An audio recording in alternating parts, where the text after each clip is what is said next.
ప్రభు యొక్క సకలమైన ఆజ్ఞల చొప్పున న్యాయ విధుల చొప్పునను నిరపరాధులుగా నడుచుకొనుచు దేవుని దృష్టికి నీతిమంతులై ఉండిరి. హల్లెలూయా. మనుషులు సాక్ష్యం ఇవ్వట్లేదు, అధికారులు సాక్ష్యం ఇవ్వట్లేదు, కానీ భూమికి ఆకాశమునకు సృష్టికర్త అయిన దేవుని యొక్క దూత దేవుడు సాక్ష్యం ఇస్తున్నారు వారి గురించి. నా యందు మీరు నిరపరాధులుగా నిర్దోషులుగా నా సకల ఆజ్ఞలను మీరు గైకొన్నారు కనుక మీకు ఇదిగో ఈ యొక్క సంతానమును ఇవ్వబోతున్నాను.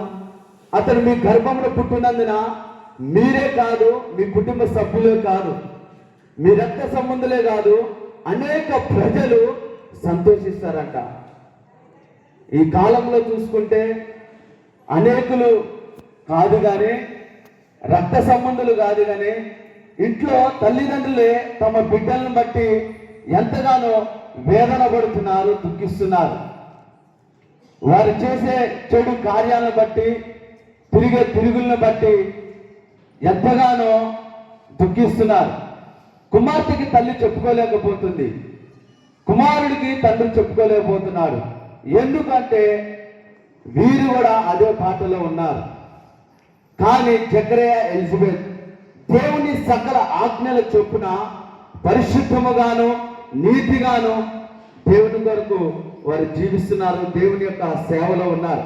అనేకులు వారు పై కనకపోయినా వీళ్ళేం సేవ చేస్తారు, మన వీళ్ళకే సంతానం లేదు కదా, వీరే గొడ్రాలు కదా, మనకి వీతం చేస్తే సంతానం కలుగుతుందా అని ఎన్నో సూటుపోటు మాటలు వస్తున్నా సరే వారు వృద్ధాపంలోకి వచ్చారు, చాలా యుక్త వయసులోకి వచ్చేసారు. ఆ సమయంలో దేవుడు వారి గర్భాన్ని తెరిచాడు. వారి గర్భాన్ని తెరిచి ఒక కుమారుని ఇచ్చాడు. ఆ కుమారుడు పుట్టడం వల్ల అనేకులు సంతోషిస్తారట. ఇందాక మనం చదువుకున్నాము కదా కీర్తన గ్రంథంలో, యవన కాలమందు పుట్టినవారు బలవంతుని చేతిలో బాణం వంటివారు. ఈరోజు అపవాది గారికి యవనస్తులే కావాలి, దేవునికి యవనస్తులే కావాలి.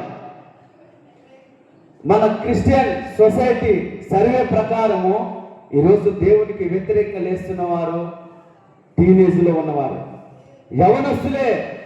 ఎక్కడ చూసినా మందిరాలు కూలగొట్టే దగ్గర యవనస్తులే ఉన్నారు, సువార్త సభల దగ్గర అడ్డుకునే వాళ్ళు యవనస్తులే ఉన్నారు, ఎక్కడ చూసినా యవనస్తులే ఉన్నారు.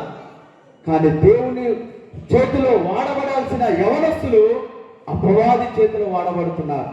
ఎందుకు అంటే తల్లిదండ్రుల యొక్క ప్రార్థన ప్రభావం వారి మీద లేదు.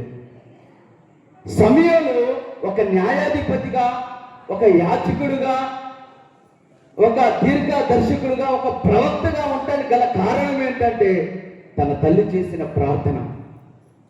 ఈరోజు ఎందుకు యవనస్తులు త్రొట్టిల్లిపోతున్నారు, చెడు సవాసాల్లో చెడు మార్గంలోకి వెళ్ళిపోతున్నారంటే తల్లిదండ్రుల ప్రార్థన ప్రభావం పిల్లల మీద లేదు. ఇక్కడ యోహాను పుట్టడం వలనట అనేకులు సంతోషిస్తారట. ఈరోజు చూడండి, ఈ బాబు పుట్టడం వల్ల మేము వీరి సమస్యను మేము ఎరిగిన వారు. ఎందుకంటే అనేక దైవజనులు, పరిశుద్ధులు వారి కొరకు ప్రార్థన చేశారు. వారి కొరకు ప్రార్థన చేసే అవకాశాన్ని కూడా దేవుడు మాకు కలగజేశారు. వారి సమస్యను మేము ఎరిగిన వారం. ఎన్నో శోధనలు గుంటా, ఎన్నో అవమానాలు గుంటా, ఎన్నో నిందలు గుంటా, వేదనలు గుంటా ఈ యవనస్తులు దేవుని కొరకు నిలబడ్డారు. దేవుడు ఈ సంవత్సరం కాకపోయినా మరో సంవత్సరమైన ప్రభు కార్యం చేస్తాడు. ఆయనకు అసాధ్యమైనది ఏది లేదు. నా ప్రభు నమ్మదగిన వాడు, వాగ్దానం చేసిన వాడు నమ్మదగిన దేవుడు.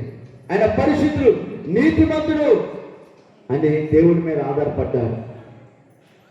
మరి దేవుడు ఈరోజు వారి జీవితంలో దుఃఖాన్ని, నిందను, నిట్టూర్పును, కన్నీటిని తొలగించి ఆనందముతో దేవుడు ఈరోజు నింపాడు. హల్లెలూయా, హల్లెలూయా. ఈరోజు సంఘముగా కావచ్చు, రక్త సంబంధులుగా ఇక్కడ వచ్చి ఉండొచ్చు, మీరందరూ ఆ కుమారుని బట్టి సంతోషిస్తున్నారు. నేను ఖచ్చితంగా చెప్తున్నాను, వారు మాకు ఇలా మీటింగ్కి రావాలి, ఇలా ఫంక్షన్కి రావాలని చెప్పినప్పుడు ప్రార్థన చేసుకుంటూ ఉన్నారు. రాత్రి కూడా మేము ప్రార్థన చేసినప్పుడు ప్రభు ఒకటే అన్నారు, రానున్న దినాల్లో బలవంతుని చేతిలో ఒక బాణము ఎలా గురి తప్పకోకుండా గురి ఎత్తకు ఎలా వెళుతుందో, రానున్న దినాల్లో రానున్న తరాలకి ఆ కుమారుణ్ణి ఆయన ప్రవక్తగా లేపుకోబోతున్నాడు, ఆయన సేవకుడిగా లేపుకోబోతున్నాడు, ఒక గొప్ప పాత్రగా వాడుకోబోతున్నాడు. ఏలియా యొక్క ఆత్మతో ఎలా యోహాను నింపబడ్డాడో ఈ రోజు అనేక పరిశుద్ధులు దైవజనులు ఈ రోజు కుమారుడికి ప్రార్థన చేస్తుండగా ఇది మొదలుకొని దేవుని ఆత్మచేత నింపబడబోతున్నాడు. నిశ్చయముగా దేవుని రానున్న దినాల్లో అనేకులను దేవుని వైపు తిప్పేవాడిగా, తండ్రుల యొక్క హృదయములను పిల్లల తట్టు తిప్పేవాడిగా, అనేకులు సంతోషించేవాడిగా, దుఃఖము కాదు, నిట్టూర్పు కాదు, అనేకులు ఈ కుమారుని బట్టి నథాన్ని బట్టి దేవుడు సంతోషించబోతుండు. ఈ పేరుకు అర్థమైందని నేను సెర్చ్ చేసినప్పుడు హెబ్రూ భాషలో, అదేవిధంగా మరొక భాషలో ఏముందంటే దేవుడిచ్చు వరం, దేవుడిచ్చిన బహుమానం, దేవుడిచ్చిన గిఫ్ట్. ఈ గిఫ్ట్ దేవుని కొరకు వాడబడును గాక. హల్లెలూయా, హల్లెలూయా. ఈరోజు తల్లిదండ్రులు మీరు ఎలా అయితే సంతోషంగా ఉన్నారు, ప్రతిరోజు కుమారుడి కొరకు మీరు ప్రార్థన చేయాలి. మీరు ఎంత